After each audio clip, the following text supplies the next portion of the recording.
My guest today is a pioneering Emirati filmmaker, the UAE's first female film director and producer, Nayla Al Khaja. If it wasn't for the UAE and my city, Dubai, I wouldn't be who I am, 100%.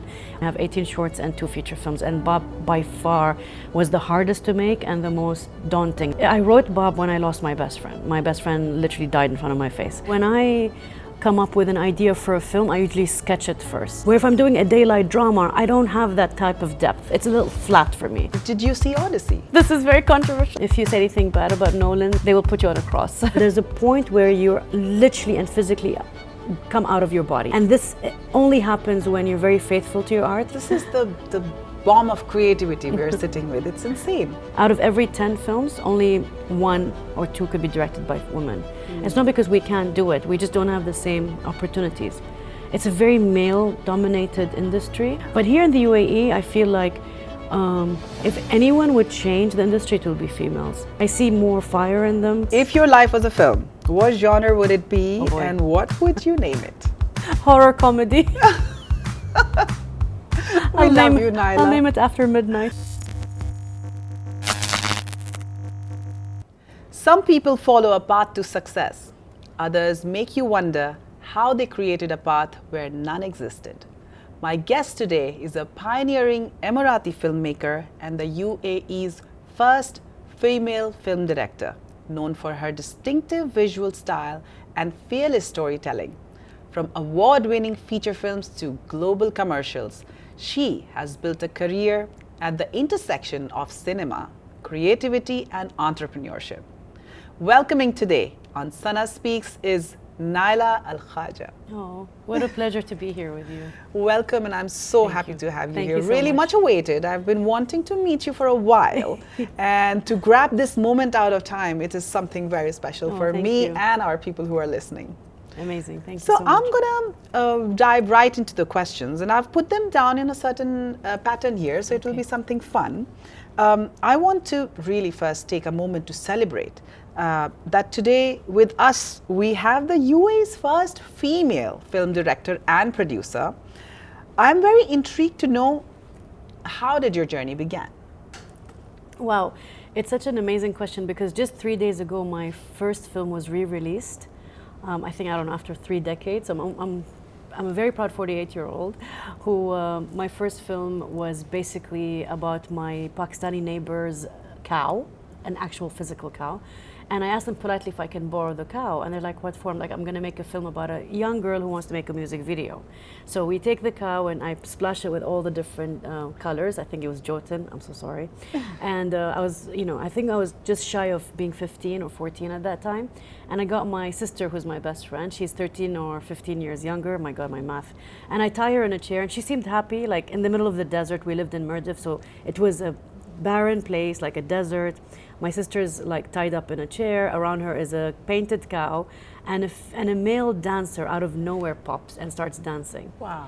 And we were far away, so my mom kept looking for her 2 daughters, and then she basically found us and ruined the music video. So that's the actual story. Oh, wow. It looks like behind the scenes, but that's the actual I film. can actually imagine what you're describing here. Look at you painting the picture, but how beautiful is that? And you knew in that moment that this is what you want to do? Yes, and I later on in life, when you look at your own life and you start, as they say, opening the threads, you get to see common things or traits. And I noticed that thematically, my films always have that mother-children relationship. Either in the core or a subplot, it's always there. Somehow, the mother is such a strong and powerful word in my art. That's true. And isn't it in our worlds too? Yes. Right? Yes. Was there any movie you saw as a child that made you realize this is what I want to do when I grow up? Yes, it was an Indian film, Oh. and I think that's how I got Rahman actually, because when I told him the story, he was gobsmacked, because he's like, how do you know this song? So there's a film called Boot Polish that was produced or directed in the early 70s, also nominated for an Oscar. I remember watching it endless times, and it's about a young girl and her brother, and they get treated really badly by the stepmom. And it was one of those gut-wrenching films, and has one of the most epic, fun prison songs you'll ever hear. So if you go to YouTube and just type boot polish, prison song, please give it a shot. Wow. It's still evergreen after like, I don't know, 5-6 decades. How amazing is this? And you knew at that time that this is what you want to do, which is something very beautiful for me to see, that someone who's just made for this. Today I see you and I see what you have accomplished. Now I want to go to UAE. It is a land of opportunities, and it has given me as a person, as an entrepreneur, as an artist, all the canvases to be able to express myself. What does it mean to you, for you and your life? I think if it wasn't for the UAE and my city, Dubai, I wouldn't be who I am, 100%. We're pretty much part of the same DNA. And, you know, growing up here, it was very humble beginnings. And I feel like the country just exploded so quickly. And when change happens in such a rapid speed, I think your psyche can't even catch up. Yes. So your art becomes a little bit broken, and there's beauty in that, you know? That's so well said, and it's also very thought provocative for me while I'm listening to you, that it's true how UAE and Dubai has beautifully exploded into this being that it is right now. You can actually feel it is a living city. It is just a being we're talking about, right? What stories from the UAE do you think remain largely untold, and you would like to bring it on screen? I would love to tell the story of our ancestors, based specifically pearl diving. So imagine a village and it's like, I don't know, 1935, the men are all gone and the women are left behind, you know, and they're gone for months and months. And maybe when they come back, they meet women that have transformed. Wow. So I feel like there's so much like vastness and richness that we don't know, and to tap into the past, that would be really beautiful to see how our, you know, forefathers and how our ancestors sacrificed to bring this area where it is today. So I think there's some magic about that. How beautifully you already created half a script over there. You know, this is the bomb of creativity we're sitting with. It's insane. And you know, your firsts are always special. They say so, right? Yeah. And your debut feature film was Three. That was a horror drama. Yes, yes. Firstly, oh my Lord. How did you come up with that subject? I was worried about this question. And what challenges you faced to bring Dream to that life? So Three was, wow, it was such a challenge because I really wanted to make this feature film and I couldn't find financiers. You know, it's really difficult for filmmakers, and it's not it's one of the most expensive arts, but it's an art that has longevity. Yes. You know, your film will live forever. People will talk about it over dinner, but 30 years from now, you still have a film to present. And with Three, it was a real life story of one of my family members. I'm not going to say who. And at that time, it affected me badly because I actually witnessed this trauma this child went through. And half of his family believed from all their heart that he was possessed, and the other half thought it was a psychological, let's say, schizophrenia. And I remember the mutawwa, the sheikh, when he was doing the exorcism session, and I was there, and at some point he said, wait, there's a mother and a child and a third spirit inside him. And he just looked at his mom and he said, I'm sorry to say this, but he has three entities. And I get good goosebumps now, and that didn't leave my mind. And I'm like, I have to transform this into a film, because this you know, family member really was he went through hell, because, you know, at some point there were like 4 men putting him down, but he was so powerful, he was able to let go. He became very violent. He just demonstrated. There was one thing I don't understand. Look, I'm a very scientific person, but one thing I did witness myself, and I'm not dreaming because there were other people there, where he started deeply crying, like a newly born baby in a hospital ward. And there was almost like double voices, but a child that wouldn't stop crying in a body of a 16-year-old.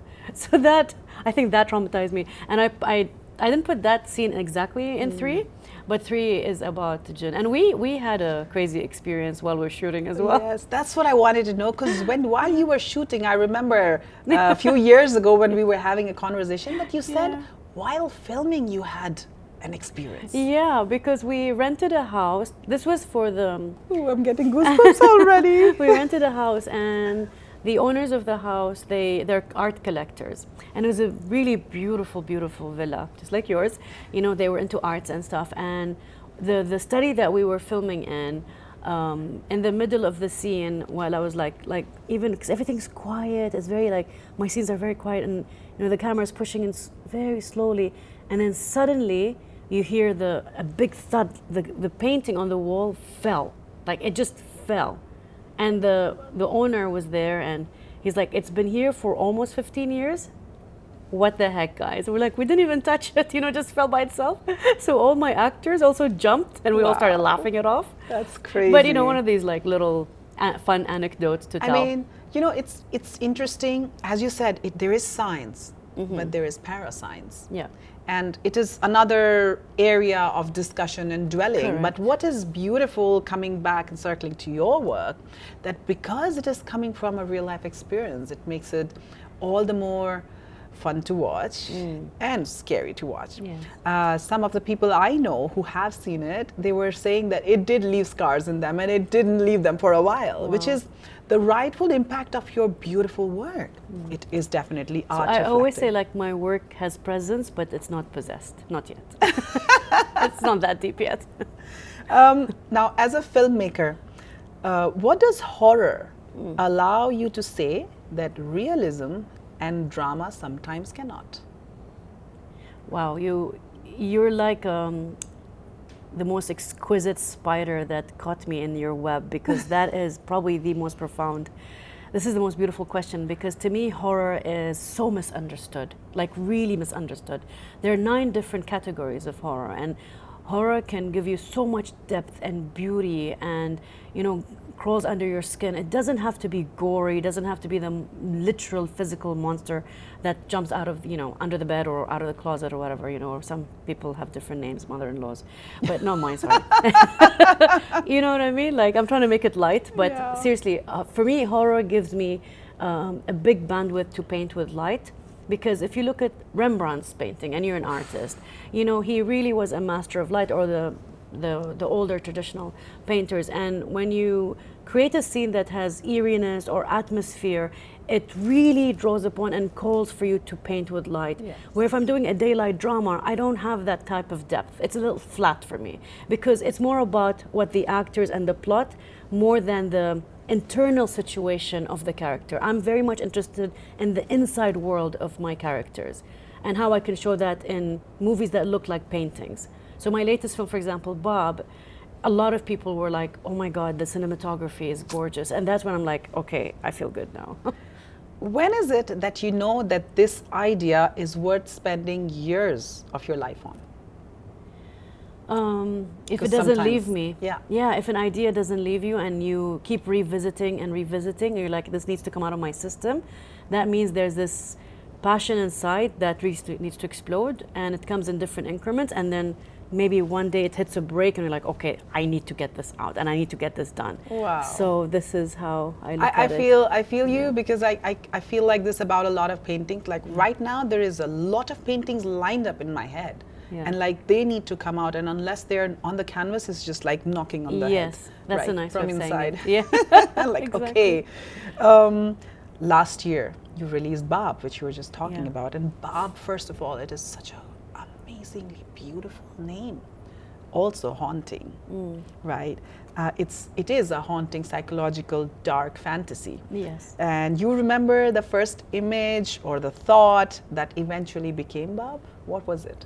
I think the first thought was basically a house that folds in itself, because when I come up with an idea for a film, I usually sketch it first. So I physically draw the film. So what does that mean? Like with Three, it was a very wide space that's open, and then it just chokes you. So it goes from a big circle to a tiny hole, and then it closes. With Baab, it's the opposite. It's like a book that opens. So the house, we build a house that's symmetrical, so you can fold it. The mountain behind is also symmetrical. It's about twins. They're identical. They're also symmetrical. So everything in this film folds within itself. Wow. So it always comes up from that type of conceptualization. So the first thing that came was the house that folds, and I literally manifested it, and we spent 4 months. My production designer, who's incredible, actually with his hand built the house. So. Wow. I know you, because you were talking about this production. Like 4 months, I think it's a wonderful time for him to be able to accomplish that, because you accomplished that whole thing, which was accustomed to your direction in art. Yes, it was Right. an old school from the 70s that was just forgotten. And we went to the government of Ras Al Khaimah and we said, can we please take part of the school and finish it and create an old courtyard style Arabian home? And they're like, go for it. Wow, So- and that's the support that we see here. Correct. They just make things easy Yes, for you. yeah. I love UAE for this. Really. Oh, by the way, the house is also open for art workshops now. Like the house is now a permanent space Oh, wow. where the Sheikh of Ras Al Khaimah said, no one can touch this. This is only going to be for artists. You can film more movies there, or you can use it for workshops. Oh, So wow. that's really nice and kind. So it's sustainable as well, Yeah. which is amazing. I didn't know about this. Now, what did Bob force you to confront as a filmmaker that your previous work has not? It's very personal. It's the most personal film I've ever done. I have 18 shorts and 2 feature films, and Bob by far was the hardest to make and the most daunting. Like I had sleepless nights, sweating, thinking about it, because I wrote Bob when I lost my best friend. My best friend literally died in front of my face, and I mean I make it very graphic, but it's a death that took a big part of my soul away from me. So I didn't know what to make with this. Like, how do you deal with grief? How do you deal with someone that was always there and then suddenly there's this massive, massive gap and void. So I had to fill that void with the film. Oh, I so relate to you in this moment, because I remember to channel your emotions in the best constructive way. This is how your soul is bringing it out. Yes. Because this is how you know to process it Yeah. in the best way. Because I remember when my dad was going through a heart operation, I was painting. Wow. And it was a dua which I painted on that. Oh, wow. It went for an auction and it went well. Amazing. And that money also went for some children Oh, with that's good. special needs. But I'm trying to understand the emotion, that to process that overwhelming grief and what you had inside, you brought it so beautifully into Bob. And it really helps, because when you make a film, it's a long process. It takes anything from a year to 18 months. Some people do it in 8 months. I mean, it can happen. And you write it first, so you write your script. So now that's therapy number 1. Then you shoot it, very expensive. Then you shoot the damn thing. And then after it's done, you go into post where you cut it. And then that's why they say a film is 3 films. It's the one you write, the one you make will be very different than the one we write. And then the one you cut together and put together will have the last form of that statue, right? So. Wow, that's so much education in this podcast. It's insane. How was it, by the way, coming to the Indian side, how was it working with A.R. Rahman and Bob? You said earlier we were sitting and you told me something, and he came to my mind because he said, about muting and controlling, or understanding your emotions and picking what you want. And I feel he's gifted with that. Yes. Maybe music has helped him a lot, but I do believe he's a genius. But he has an innate nature of the calmest person I've ever met. I can Yes. say the calmest person, also shy. Only he knows what's going on in his mind. Yes, and I've seen him in all his, let's say, because I would stay there for hours, so people can't act after hour 10, your mask will come off. So, and I've seen him get upset, and it's the most cutest way of being upset. It's like, really, that's your maximum? Wow. And he came and he said, I'm so sorry you had to say that. I'm like, no, Oh, that's wow. absolutely fine. That's such a cute one. I know. Yeah. It's like, that's absolutely fine. I was So- sitting with Benny Dayal the other day, and he was also saying that A.R. Rahman, sir, he is like a library, and in his head he knows which note he wants to play, and he will pick up that file and give it to you, and this is what he wants to do. True story. When he composed for Bob's main theme, it was on a Zoom call, and he had this machine called Continuum, and with his finger he did something, and I'm like, that's the theme. He's like, no.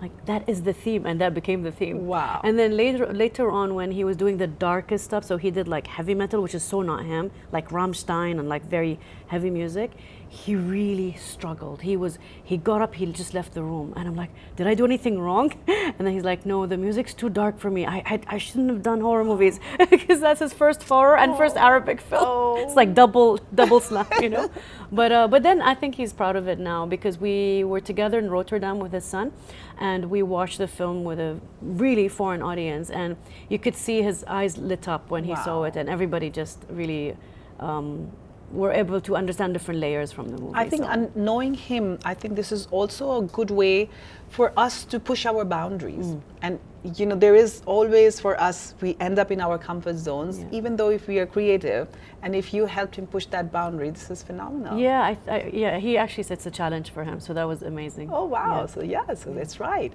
Now, your work often sits between beauty and discomfort. Why are those two things so important to you? Because I think beauty is uncomfortable. Like being so beautiful can be very uncomfortable to a lot of other people, and even to yourself. Like how many people you meet who are like aesthetically stunning, but they think they're not beautiful.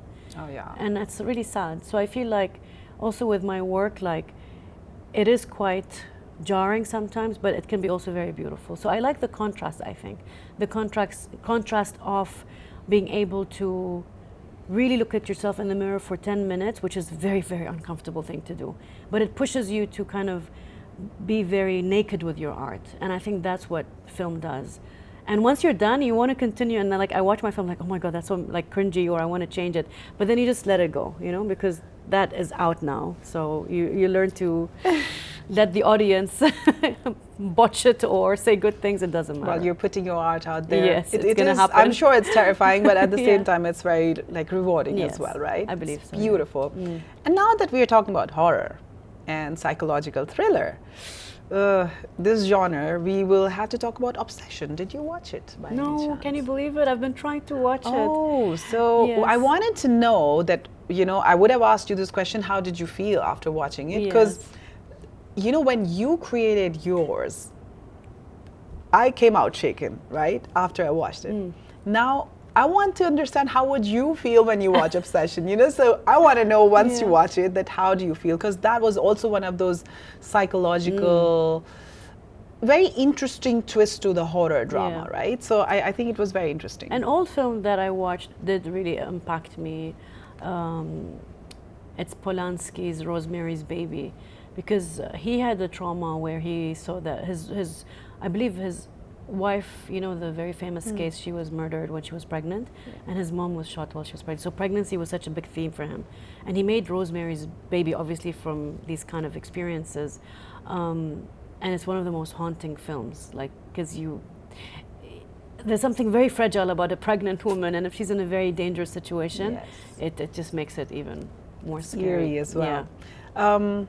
How do you think the region's film industry here needs to evolve, let's say, in the next decade? So practically speaking, I believe we need more people who look at film as an asset form that has longevity. We need producers who want to just tell beautiful stories. So I feel like if we get more producers, more writers, more financiers together in a room, they'll create art together. And it's a very collective, collaborative art form. I never say like a director makes a film. That is absolutely incredibly wrong. But why do they get most of the credit? Because if the film, let's say, does really bad, it's the director's neck. And if it does really well, it's also the director's neck. So they kind of take all the risk.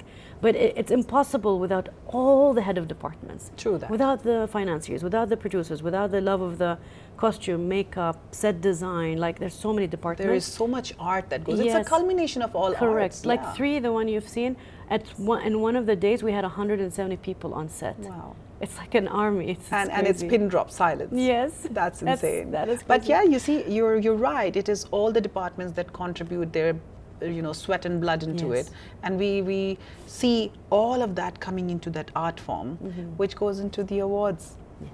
We love that. Now, you know, you've spoken extensively about women's presence in the film, and like what has changed meaningfully for women in the industry, and what still needs to improve. Now I want to understand that. So I'm proud to say that with BAAB we had 40% females behind the scenes. So I was very adamant to make sure that if there's a woman who could do the same thing, let's get that, because it's not about filling quotas or anything like that. We are only, like, cinematographers are only 3% of females in the whole world. With directors, I think it's around 12 to 13%. Producers are higher, 33%.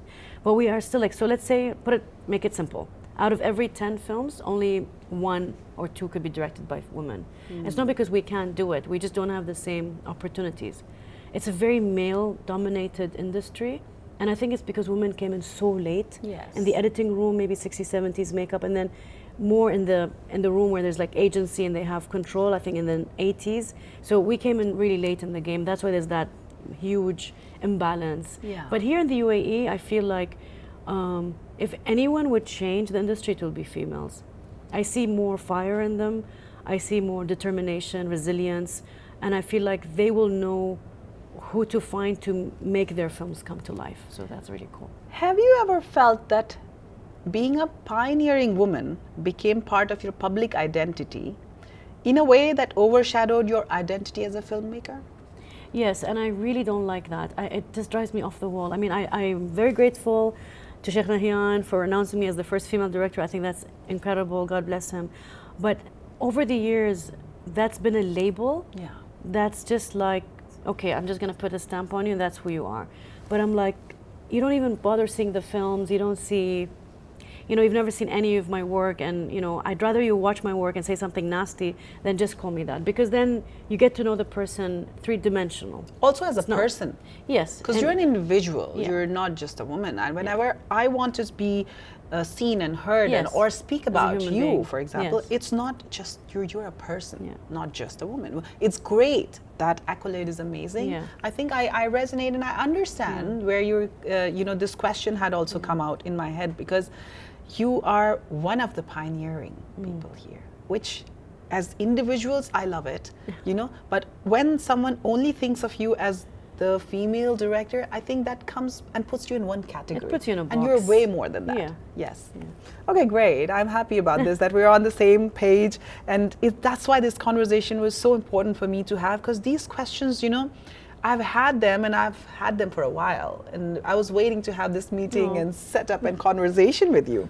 Now, with all of this, I want to also see that when you come on the table, you bring something with you. Now, is there a difference between being given a seat on the table and having power at the table? Or bringing an entire table. In my case, because when you're making a film and you don't have an infrastructure, you don't have a robust industry. I mean, we discussed this also before, which is so interesting that the UAE produces perhaps 1 or 2 feature films every few years. Yeah. And there's this massive gaps. So it's movements, there's no industry. And I really, really hope that, and I have faith that our government will implement some kind of scheme where there's like a proper film grant or some incentives for people to come and film here, so that at least we can start getting that snowball effect that grows bigger and bigger with time, so that more beautiful storytellers can have the chance to basically get their voices heard. And who knows, maybe we get one big hit and that starts a whole industry. Yeah, and next thing we know, we are going to the Oscars. You never Inshallah. know. For the younger women, I want to talk about them because they are the ones, as we spoke about, that they're woken up a little late, right? And they're dreaming in this direction maybe a little later or lesser. What do you think that women who are younger, who are entering this industry, the film industry today, should know about? The best advice I was given that I'd like to pass it on is if you're young and you don't know where to put your foot, like you're just trying to find your rhythm in this industry, volunteer. Volunteering is so powerful, because when you go to, let's say, Dubai Film Commission or Abu Dhabi Film Commission, you tell them, guys, I am, I don't know, 21 or 41, doesn't matter, because film doesn't have an age. And that's the beauty part. Like a heart surgeon 81, I might be scared. But Clint Eastwood making a film at 92 is probably fine, right? So going back to that, volunteering, because if they find out what productions are happening in town, when they volunteer, I feel like 3 things happen really quickly. First, you start networking. You understand yourself better. Maybe you think you're a director, but you're like, oh my God, I love the costume department. Yes. So you understand what you gravitate towards more. And then third of all, you basically, you'll get to even know quickly if this is even for you. Because sometimes we feel like we love a field. Like, I'll give you a good example. A friend of mine studied film for 4 years, then she worked for another 3 years. She then said, this is not for me, and now she's a surgeon. She studied medicine for another 8 years. But good that she found light, She and found it is what she important wants. to explore. Yes, and I think so- it is completely okay to sometimes change your choice. You know, sometimes people feel very Yes. stuck, and if they made a choice, they Yes. just end up staying there. Yeah. It's okay to change fields as well. So yeah, so and I explore. think fear stops us from doing so many things. It So the does. volunteering is powerful, because again, maybe even the company that you volunteered for, the next job they ask you to come and Also actually that. be, So I think this goes in all the industries and applies to this one as well. this is my very special moment. It's a commercial break with Sana Speaks. I'm gonna have this wonderful cup. Refreshing break. There. Now, this is a good one, and it's a longer question. Ooh, I'm going to okay. read it out. Good, I had some water. So when Frances McDormand had won the Oscar for Three Billboards Outside Ebbing, Ooh, good Missouri, film. she had ended her speech with two words that broke the internet. It was inclusion rider. An inclusion rider is provision in an actor's or a filmmaker's contract that requires a specific level of diversity in the cast and crew when the project is being made and planned. You think artists with power should actively add these to their contracts to ensure that there is diversity across the spectrum on the film set? And so that like everyone who intends to be a part of this business gets an equal and fair opportunity? Yes, so when we have a coin, we have a tail and a head. So to answer, great film by the way. So the tail for me is, let's say, behind the scenes. So yes, there you can absolutely go for diversity, inclusion, have people from all walks of life, you know, every department, and you have a lot of leverage and bandwidth because you have months to prepare, but not the story. I really think we need to be very sensitive to the story because let's say if the story originally was about an Indian woman, I'm not going to cast a Caucasian just to fulfill a checkbox. So that's when I feel like stories can get hurt if we're trying to please a certain, you know, whether it's a protocol or True. A generation. But I feel like behind the scenes you can do that. Now that this conversation is on, I like, and we put a pause here and then a semicolon and move forward, that did you see Odyssey? Yes. And Ooh, this is controversial. can we link it here? This is very controversial. You know, so I think we can Yes. have this moment to reflect onto that same thought, Yeah. that it is good to have diversity and inclusion. Yes. But I think it is also certain things which are, this is our individual independent opinion, Yes, yes. that in my thought, it's also important to take care of the history or certain facts. That's what I meant, exactly, Right? yes. So very respectfully, Yes. just at least if it is history told, that should have certain facts in place, right? Or accuracies, Yeah, right? yeah. I think that's the best way we could have put it. Yeah, and there's also a controversial thing like people, if you say anything bad about Nolan, they will put you on a cross immediately. And you know, I think he's a genius. I mean, he's an It's architectural, stunning director. But to me, I can't say like, is he the best director ever? In my opinion, no. Not because, you know, you have $200 million, which is insane. And he's done amazing films, like the whole Yes. Batman series, Prestige, Memento, his first films, The even his short Inception. film. Yeah, I mean, the guy is a genius. But when it comes to falling in love with the characters and really deeply caring for them, I think others got the better stick to that. Like, you know, like Ron Howard and many more, they make you feel for the character. Like if they die, you actually feel something. Whereas I think for him, it's the incredible ability to work with space and time. He's so good at that. Like no one can bend it like him. Definitely Bend it like Beckham, phenomenal. remember that? Yes. Now, you have spent 2 decades, more than that almost, in production, right? And it's a production company that you have. And how has running a business taught you to handle art, and what has it taught you about art? A lot. Because these are two sides of the brains, complete right side and Yes. complete left side. Yes, which is the Dr. Jekyll Hyde effect, you know, like because you have the producer and the director, and then they live together in the same body. So for me, it's called responsible art. So let's say if someone gives you the money and they trust that you're going to deliver, you're going to pour your heart into it, but you'll also think of the budget as a living organism. You can't go over budget and expect them just to kind of pump money in your work, because that's being irresponsible. So it's how to understand the fiscal world, that it still like gives you the bandwidth to be a good artist, but at the same time respect other people's trust in you. Yes. So financially, and that goes for any type of art. And when I hear sometimes filmmakers and other artists saying, "Oh, it doesn't matter, they're rich," I'm like, that is really terrible. Oh, haram. It's really terrible, because that money could have gone to save someone's life, whereas they are giving it to your art. Like, you need to feel that responsibility and not just take it for granted. And I like the term responsible art that you're putting here. Yeah, I like that. So it's important. So how do you decide when to compromise and when to say, no, this is essential? Ooh, that's a fine line. It's like walking on a tightrope. I really think if I can compromise if it won't impact the vibrating heart of that film. Like, it's really not gonna break my film. Like, we need this. Like, there's no way out. Sorry, I can compromise if it doesn't hurt it. So yes, I will drop a scene. There was a really beautiful scene, but we didn't have time. So I'm like, chicken or egg. So I had to leave that for something way more important to the thread of the story. So I think with time, you understand when to compromise and by how much.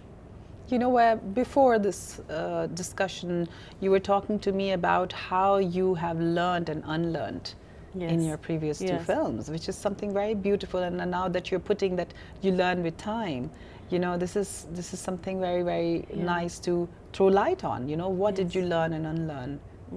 So it's something very beautiful. Now, you worked with people such as Annie Leibovitz and Roger Federer. What have you learned from, you know, working with people who are already masters of their own game? Yes, and even Paris Hilton. I have a very sneaky story with Paris, actually. I'll go back to the other two, which is kind of cute. So I was sitting with her, and I was with her on set for 3 weeks. We were doing my BFF show. My mom was like, Nayla, you're doing like, you know, non-stream art house cinema, and then you're doing like, you know, important documentaries. What are you doing, my BFF? And I said, I just want to do it. Like, life could be, it doesn't have to be all serious all the time. It's good to be silly and have fun. So I was having silly and having fun with her, and she always speaks in this, you know, oh, that's hot kind of accent, right? And then suddenly, like, she wanted something, and she goes, can I get the burger? So her voice completely transformed. And I freaked out. I'm like, is she possessed? So I'm like, Paris, what is this voice? She's like, oh, that's my actual voice. This voice I put because it sells. And I'm like, wow, you're a genius. And she's really tapped into her brand in Asia very well.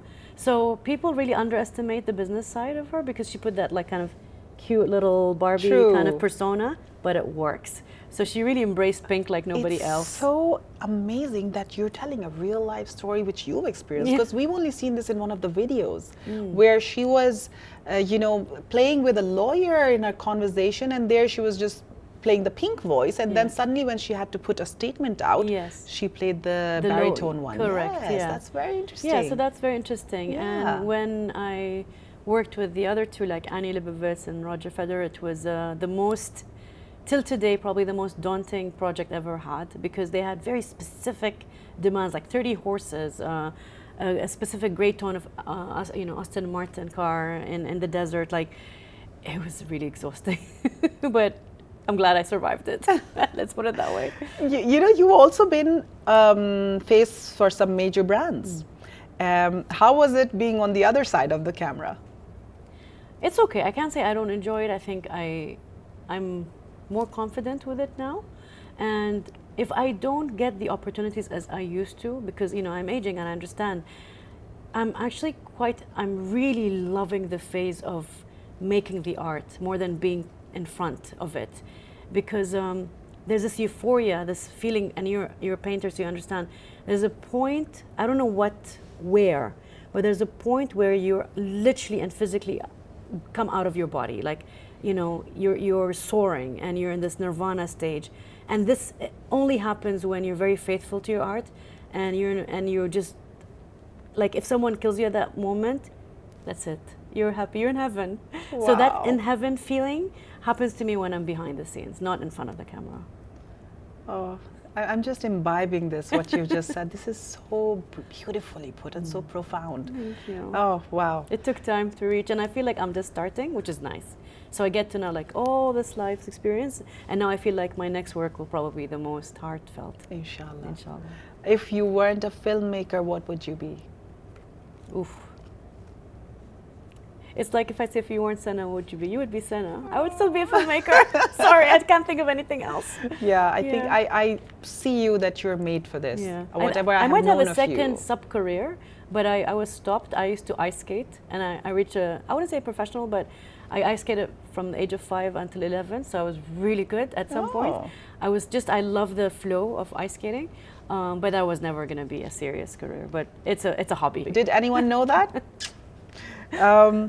Now, if there is an actor or an actress you haven't worked with and you dream to work with, who would that be?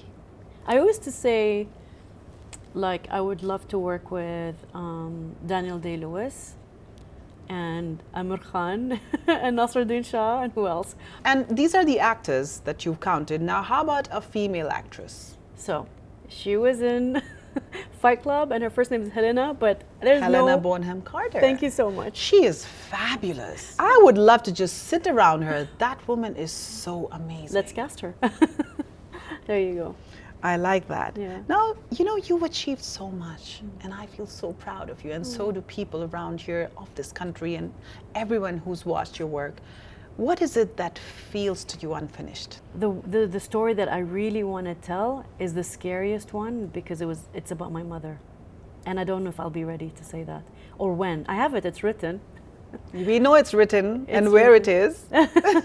And yeah, so it might take a few more years. If I still have a long life, I will do it at some point. That's going to be probably the toughest. It's not a horror movie, it's a drama, but it's a beautiful drama. We look forward my to mom. that, inshallah. What would you like your films to say about you that you could never say in an interview? Ooh.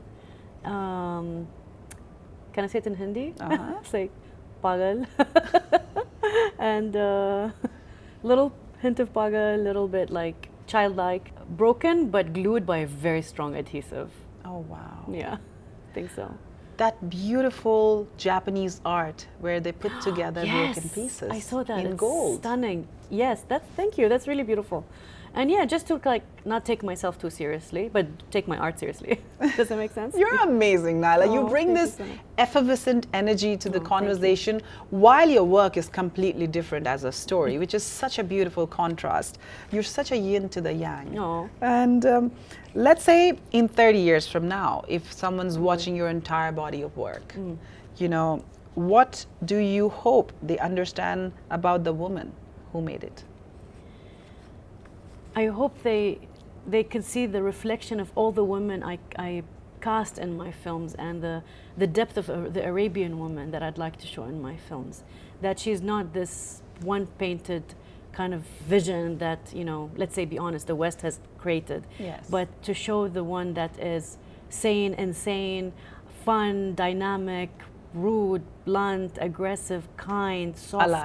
Alive, just three-dimensional, real human with all her facets, even more fascinating than anything they'll ever see. That's so I true. want to show the different colors of my people. The real colors. Okay, now we're going to come to a quick rapid fire round. Ooh, my fun, This is my going to be favorite fun. part, yes. All right, script or improvisation? Ooh, can I say a bit of both? Okay. Okay. One film you wish you had directed? Rosemary's Baby. I'm so sorry, Roman Polanski. No one can take over your shoes. One film you wish you'd never watched alone? Paranormal Activity. Oh, yes. I cannot watch that. Yeah, it no, affected me. no. Yeah. You know what? People have this word for you as well, that you've left scars with your movies on them, a few of them. So Three was one of them. Oh, no. Which is great. Okay. That's a great impact. Okay. Okay, a movie that made you cry. Boot Polish, the first one I saw. Okay, two most underrated films of all times, according to you. Bringing Out the Dead and After Hours. Oh, Martin Scorsese's. Your go-to comfort film. My go-to comfort film? Oh, okay, you're gonna laugh. Like completely not my genre. I like watching Love Actually. Really? Yes. How amazing. We do that every year with my husband. You're just such a beautiful person. One director you had loved to have dinner with. Oh wow, Steven Spielberg. And the most beautiful location you've ever filmed in. South India. Oh. Yeah, the Tata Plantation in Kerala. Wow. Stunning. So Beautiful. green, so It, gorgeous. it looked like a Tim Burton film set. It was just unreal, very surreal, beautiful. What's something people would be surprised to learn about you? I speak 4 languages and a half. Wow, and what would that be? So Hindi, I guess, Arabic, English, Italian, a bit of German, and yeah. The most cinematic place in Dubai? Is it visually cinematic? Ras Al Khaimah. Ras Al Khaimah. Ever changed a scene 5 minutes before shooting? Yes. The composition, not the scene though. That's where the improvisation comes in, right? Yes. Yeah. Yes. So that's where you said it is important the script, but to have the improvisation. You need to be as a well. bit flexible, yes. If your life was a film, what genre would it be, Oh boy. and what would you name it? Horror comedy. We love you, Nayla. I'll name it After Midnight. What's your director superpower? I am so short, I can hug all my actors and they just calm down if they're nervous. So my superpower is I'm a good hugger on set. You're the best energy, honestly. And with that energy, I want you to finish this sentence. You know you've made it as a filmmaker when? When you receive a letter from a 14-year-old saying, I want to be just like you. So cute. You know what? I do not want this conversation to end, but that was super fun. somehow podcasts need to end so that the listeners will be left wanting for more. So you can paint and I can make my movies. Thank you so much for Thank this you, wonderful, Thank you so fabulous, much, Daphne. energizing, Thank you. effervescent Thank conversation. you so much. And that's it for all.